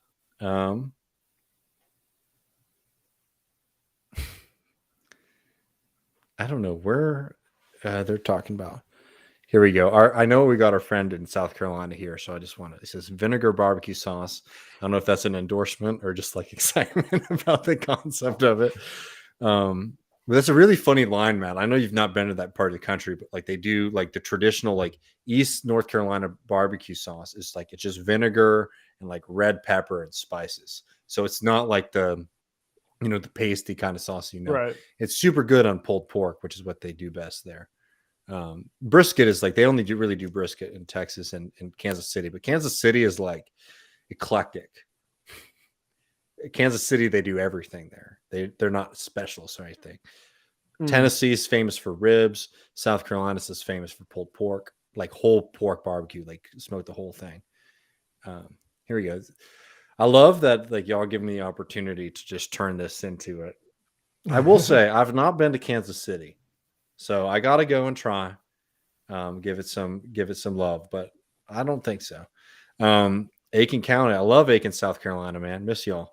I need to get back to Carolina. I haven't been back to Carolina since I left for high school. It makes me a little sad sometimes. Eastern North Carolina PD barbecue for the win. Gotta say, I'm with all of y'all as long as y'all aren't trying to make it a thing about Texas BBQ. David Russell, have you been to Texas? It says Texas barbecue is top tier. I love like everyone's opinion from people love mustard Texas in your barbecue sauce. This will tell about your taste. I mean, I do when I'm making South Carolina style barbecue sauce. People love Texas barbecue all over the globe. They're saying also in America. They call it Lincoln. They call it Jefferson. They call it Washington sauce. Eat Your Vegetables says, shout out to you guys and Michael for rekindling my interest in reading. I didn't read one book from 12 to 2020, and this year I read 9. Shout out. I love to hear that. Yeah, great. And check out, I think, audiobooks. An easy way to get that number up, particularly on nonfiction. I would recommend it. All right. We'll get to the end and then we can head out here. We got all these. Everyone's getting excited by the barbecue chat. I don't want to leave people hanging. Orangeburg sweet sauce is the best variant of it. I've never had Orangeburg sweet sauce. That sounds cool. All I know is my Arkansas grandma didn't tell us any of her fried chicken recipe. You know, the funniest thing about Arkansas I know is they have this thing that they make queso up there, but they call it cheese dip instead of queso. And they get really, really testy about it because Texas invented queso. And like they just, copied us, and now they're like all worked up about. They're just super worked up in Arkansas. I never even thought about them before, but they're really crazy about this shit. What's the best pizza in New York, Matt? I missed that old spot by your house. There's a place by Union Square. Is it Joe's? That's good. That's good. That's like the famous one. I don't know if it's not Joe's. I think by Union Square. I think it's really good. I haven't had it in so long. And a lot of my favorite places, like Two Brothers, and they closed down. Pizza places got fucking wiped out by the pandemic. They did. It's crazy. Memphis barbecue is the most overrated. I've had some good ribs in Memphis, but that might be fair. Alabama's Med barbecue, but their chicken with their white sauce slaps. 100% agree with the chicken endorsement. It's super good there. Stop teasing us through the grill stream sometime. I'm down. Get Matt over here. Yeah, the question is what size do you do? David Feldman wants you back on your JFK. We already got that. I saw Opie's mentioned the chat. It's really good. Oh, hell yeah. Bodacious Barbecue is super good. Your wife is right. Bodacious Barbecue in East Texas, my wife recommends. Is this a word, Matt? Do you know what this is? This is a joke. Matt? Lutefisk. That is not. So I'm from more Western North Dakota, like ranchers. So that is the more Eastern North Dakota Norwegian. It's like fish in a Ziploc bag and some kind of weird shit. I don't. I've never tasted it. So it's like pickled fish. Do you eat pickled fish up there? That I think is what it is. And no, I don't eat that. Never will I. No. Matt's American whiteness like overrides his ethnicity. Oh, absolutely. I am full on American in diet. It's give me chicken fingers or a hamburger and mashed potatoes and like some green, and like that's all I want basically. And a glass of milk. Y'all are getting me. Oh shit! I want to get our super chats just since they're getting here, but y'all are making me like more and more. I always joke that like I should just pivot to just doing barbecue, like YouTubing instead of Honestly, politics. we probably have more political influence on barbecue. I'd like do a barbecue show that gets political every once in a while and like really throw people for a Exactly. loop. Dude, I was just gonna say my dad listens to fucking bow hunting podcast and they started talking about Ben Shapiro on it. So like that shit is important. Dude, my favorite YouTube, like, yeah, my favorite YouTube barbecuer is like a crazy like 3%er guy now. And I had no idea for years, you know. And then I just like he's on one of those right-wing like free speech apps, and he was like, yes, patriots need to stick together. Right. No idea.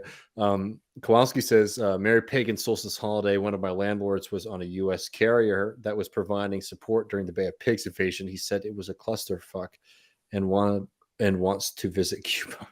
Oh, that's awesome. Crazy.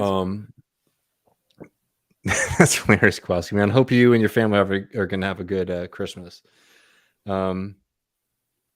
Shit. So I'm sorry, Matt. We got to go. But we're getting all these BBQ chats. I want to get them. Favorite BBQ Texas sauce is literally called the best damn barbecue sauce. I'll try it. I like the best damn sports show period back in the day. Somebody said, Matt, have you ever had a chicken fried steak before? Not a huge fan of chicken fried anything. It confused me before I knew what it was, and now that I know What else have you had chicken fried? They did chicken fried something at lunch. That's where I'm not sure what it was. Must have been chicken fried steak. Kowalski says chicken fried steak with mashed potatoes and gravy can stop a war. Might be a good place. Might be a good place to stop because I could do this all night. And I appreciate everybody so much. Thank you for joining us for the Christmas stream. This Sunday, I'll be releasing the audio from my talk that I gave to North Texas TSA a few months ago about socialist politics in the U.S. post Bernie and Texas's role in it. Trust me, it's not too regional. I tried to make it as applicable as possible to a lot of other contexts. So we'll release that for patrons on Sunday. Next week, we will release our Christopher Hitchens talk from behind the paywall. And by popular demand, the Kowalski stream as well. So keep your eye out for that. And as always, appreciate all of y'all. If you're able to, please support the show at patreon.com/leftreckoning. We'll probably do a stream next week. We'll probably announce a schedule sometime next week or something like that. But until then, we'll see y'all in the new year. Take care, everyone. Peace.